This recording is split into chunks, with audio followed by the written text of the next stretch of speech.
Hi my dear lovely viewers, welcome to రాధి కథలేఖ. ఈరోజు మనము Kukatpally mask girl, a Hyderabad street love story episode number 7లోకి వెళ్ళిపోదామా? ఉదయం తీసుకున్న నిర్ణయం. ఈరోజు ఎపిసోడ్. ఆకాశం మెల్లగా ఎరుపు నుండి తెలుపు మరియు నీలిరంగులోకి జారే వేళ స్వచ్ఛమైన ఆమె మనసుకు తోడుగా కిటికీ బయట 2 చిన్న పావురం పిల్లలు శబ్దం చేస్తూ వినిపిస్తోంది. హైదరాబాద్ నగరం మెల్లగా ఒళ్ళు విరుచుకుంటూ మేల్కొంటోంది. సామాన్యుల ఒళ్ళు విరవటానికి సిద్ధమవుతున్నట్లుగా. లాడ్జ్ గదిలో మాత్రం ఇంకా నిశ్శబ్దమే ఉంది. అర్జున్ మంచం మీద గాఢంగా ఆదమర్చి మరీ నిద్రపోతున్నాడు. రాత్రి అతని ఆవేశం, ఆతృత, ఒళ్ళు తెలియని తమకం అన్నీ కలిసి ఇప్పుడు అతన్ని పూర్తిగా అలసిపోయేలా చేసింది. అసలు మామూలుగా కష్టపడ్డాడా పాపం? నేహ మీద ఉన్న కోపం, కసి, సాపి ఒంటిని తాకగానే పుట్టిన దాహం, తాపం రెండూ కలిపి పిల్లాడి ఒంటిలో ఉన్న ఓపిక ఉన్నంత వరకు వీరంగం చేసేలా చేశాయి. ఇప్పుడు తను పూర్తిగా అలసిపోయి లెగవటానికి ఓపిక లేని వాడిలాగా, అలాగే రీఛార్జ్ చేసుకోవాలి బాడీకి అన్నట్లుగా ఉన్నాడు. శ్రావ్య మాత్రం మెలకుగా అలాగే నిలబడి ఉంది. అతని వైపు చూస్తూ ఒక్క నిమిషం మౌనంగా నిలబడింది. ఇంత ప్రశాంతంగా ముద్దుగా నిద్రపోవటం నేను ఇప్పుడు నీలో చూస్తున్నాను. కానీ మరోసారి ఇలాగ నిన్ను చూడగలనా? నిన్ను ముట్టుకోగలనా? హత్తుకోగలనా? ముద్దు పెట్టుకోగలనా అని మనసులో అనుకుంటోంది. కొన్ని క్షణాలు అతన్ని చూస్తూనే ఉంది. ఆమె మనసులో ఇప్పుడు పెద్ద యుద్ధం. ఇప్పుడు ఆమె మనసులో జరుగుతున్న యుద్ధం ఇక్కడ ఉండాలా, వెళ్ళాలా? తనకు తన జీవితం ఒక్కసారిగా గుర్తుకొచ్చింది. తన ఇల్లు, తన తండ్రి కోపం, తన మామ చిరాకు, నిన్న జరిగిన గొడవ అవన్నీ గుర్తుకు రాగానే ఆమె కళ్ళల్లో ఒక్కసారిగా నీళ్లు తిరిగాయి. ఇక వెంటనే తన కన్నులకు తడవనీయకుండా ఆపుకుంటూ, నేను నీ జీవితంలోకి రావటానికి సరైన అమ్మాయిని కాదు అద్రు. కానీ నువ్వు చెప్పినట్లు నువ్వు నిజంగానే అదృష్టం కాబట్టి నా లైఫ్లోకి ఈ ఒక్క రోజుని అదృష్టంగా తెచ్చి ఇచ్చావు అని మనసులోనే అనుకుని శ్రావ్య నెమ్మదిగా టేబుల్ దగ్గరకు వెళ్ళింది. అక్కడ ఒక చిన్న నోట్ ప్యాడ్ కనిపించింది. తను పక్కనే ఉన్న ఒక పెన్ తీసుకుంది. కొన్ని క్షణాలు ఆలోచించింది. తర్వాత ఇలా రాయటం మొదలుపెట్టేసింది. నా ఒక్క రాత్రి మగాడికి, నువ్వు నిజంగా మంచివాడివి అద్రు. నాకు నీతో ప్రతి రేయి ఇలాగే కష్టపడాలి అని ఉంది. కానీ నా ఒళ్ళు సుకుమారం అనుకున్నాడేమో దేవుడు, నీలాంటి గట్టి మగాడిని చేతికి అందించలేకపోయాడు భయపడి. నీకు కూడా నాతో కష్టపడాలని అనిపిస్తుందా? ఒకవేళ నీకు కూడా ఎప్పుడైనా అలా అనిపిస్తే, ఇద్దరికీ ఒకేసారి అనిపించినప్పుడు నేను ఇదే రూమ్కి, ఇదే లాడ్జ్కు, ఇదే కూకట్పల్లి ఏరియాకు ఇలాగే మాస్కుతో వస్తాను. అప్పుడు నిజంగా మరలా మన 2వ రాత్రి గడుపుదాము. ఇంతకన్నా గొప్పగా చేసుకుందాం అని తన బెడ్ దగ్గర కింద కూర్చుని ఒక చేత్తో పెన్ పట్టుకొని ఒక పేపర్ పైన రాస్తోంది తను. మరో చేతితో ఈ క్షణంలో కూడా తన చేయి విడిపించుకోవడం తనకు ఇష్టం లేక అతని చేతి వేళ్లను ఆమె చేతి వేళ్లతో గట్టిగా పట్టుకొని ఉంది.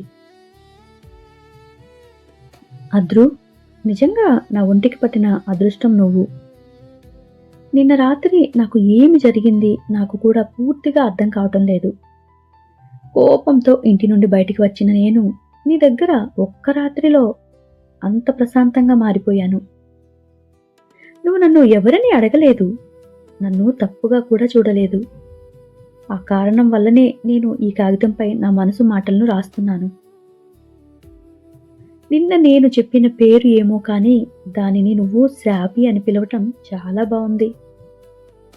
ఎప్పుడు నన్ను శనిగొట్టు మొహందానా అని పిలవటం, చిరాకుగా నా మీద అందరూ అరవటం విన్నాను నిన్నటి వరకు. కానీ దానిని ఇంత అందంగా మార్చవచ్చు అని నీ నోటి నుండి నన్ను పిలిచినప్పుడు అర్థమైంది. కానీ ఒక్క విషయం మాత్రం నిజం, నిన్న రాత్రి నేను నిజంగా సంతోషంగా ఉన్నాను. నీతో పూర్తిగా సంతోషపడ్డాను. నా జీవితం ముగించాలి అని తీసుకున్న నిర్ణయం కూడా మార్చుకుంటున్నా. ఎందుకో తెలుసా?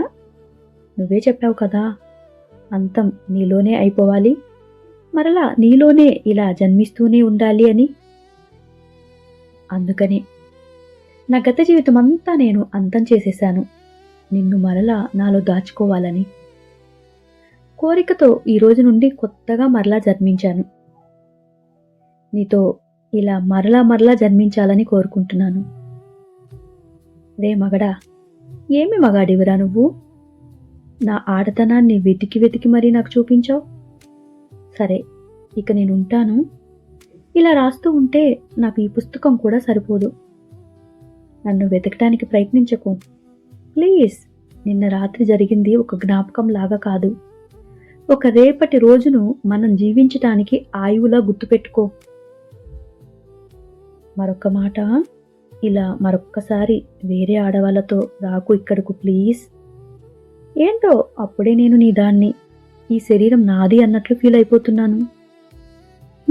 నిజమే, ఈ గుండెల మీద నేను మాత్రమే బజ్జోవాలి అనిపిస్తోంది ఎందుకో. సరే జాగ్రత్త, నీలో చాలా ఆవేశం ఉంది, దానిని కంట్రోల్ చేసుకో.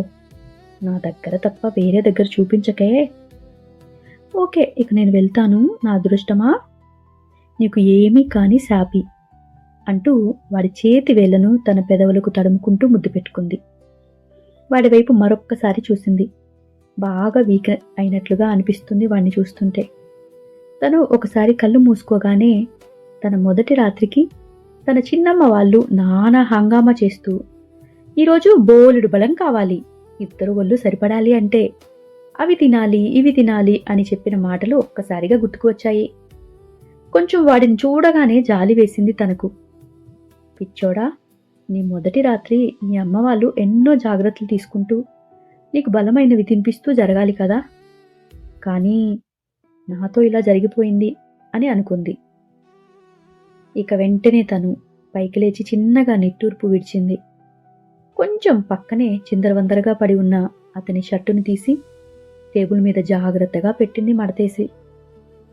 అతని ప్యాంటు, బెల్ట్ అన్నీ నీటిగా సర్ది పెట్టేసింది. మెల్లగా ఆమె కాగితంను మడిచి అతని ఎడమ సైడు ఉన్న ప్యాంటు జేబులో పెట్టింది. మరొక్కసారి అర్జున్ వైపు చూసింది. అతను ఇంకా అలాగే నిద్రలోనే ఉన్నాడు. ఆమె నెమ్మదిగా అతని దగ్గరకు వెళ్ళింది. అతని నుదుటిపై మెల్లగా ఒక ముద్దు పెట్టింది. బాయ్ అద్రు, నా అదృష్టమా అని చిన్నగా చెప్పింది. ఇక వెంటనే రెండో ధ్యాసలోకి వెళ్లకుండా తన బ్యాగ్ తీసుకుంది. తలుపు దగ్గరికి వెళ్ళి మరొక్కసారి వెనక్కి చూసింది. ఆ గదిలో గడిపిన ప్రతి క్షణం ఆమె కళ్ళ ముందు తిరుగుతోంది. ఒక్క క్షణం ఆమెకి వెళ్ళిపోవాలని అనిపించటం లేదు. కానీ చివరికి తలుపు తెరిచి జాగ్రత్తగా బయటికి అడుగు పెట్టేసింది.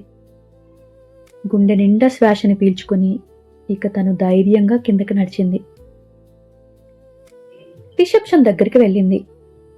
రూమ్ నంబర్ 501కి ఒక 1 అవర్ అయ్యాక కొంచెం నేను పంపించేవి తనకు అందించండి, నాకు అర్జెంట్ వర్క్ ఉండటం వల్ల నేను తనకి ఇవ్వలేకపోతున్నాను అని చెప్పింది రిసెప్షన్ దగ్గర ఉన్న అతనితోటి. ఒక్కసారిగా అతను ఆమె వైపు చూశాడు. ఆమె మెడలో తాలిబొట్టు, చక్కగా 2 వైపులా కప్పుకున్న చున్నీ. శ్రావ్య అతని వైపు చూసి రూమ్ బిల్లు రెడీ చేయండి, నేను 5 నిమిషాల్లో వస్తాను అని చెప్పింది. అతను సరే సరే అంటూ ఇక వాళ్ళ బిల్లు అంతా రెడీ చేయడానికి ప్రిపేర్ చేస్తున్నాడు ఆ హోటల్లోని రిసెప్షన్. కానీ ఎందుకో ఆమెను ఒకవైపు కనిపెడుతూనే ఉన్నాడు అతను. శ్రావ్య ఇక మౌనంగా ఆ లాడ్జిలో నుండి బయటికి వచ్చి కొంచెం దూరం నడిచింది. అప్పుడే తనకి ముందుకు వెళ్ళాలనిపించటం లేదు. ఒక హోటల్ ఉంటే ఆ హోటల్లోకి వెళ్ళి కొంచెం దూరంలో కొబ్బరి బొండాల షాప్ అతను ఉన్నాడు. మరియు పక్కనే ఒక టిఫిన్ సెంటర్ కూడా ఉంది. వెంటనే తను ఆ టిఫిన్ సెంటర్లోకి వెళ్ళిపోయింది. తనకు చాలా నీరసంగా అనిపిస్తోంది. ఇక ఒక ప్లేట్ ఇడ్లీ ఆర్డర్ పెట్టేసుకుని తినేసింది. వెంటనే తనకి ఏదో గుర్తుకు వచ్చినట్లుగా మరొక ప్లేట్ ఇడ్లీ వడలు మరియు ఒక ప్లేట్ దోశ పార్సిల్ కట్టమని ఆర్డర్ చేసేసింది. తను తినే లోపల ఆ హోటల్లో ఒక అతను పార్సిల్ రెడీ చేసి ఆమె టేబుల్ మీద పెట్టాడు.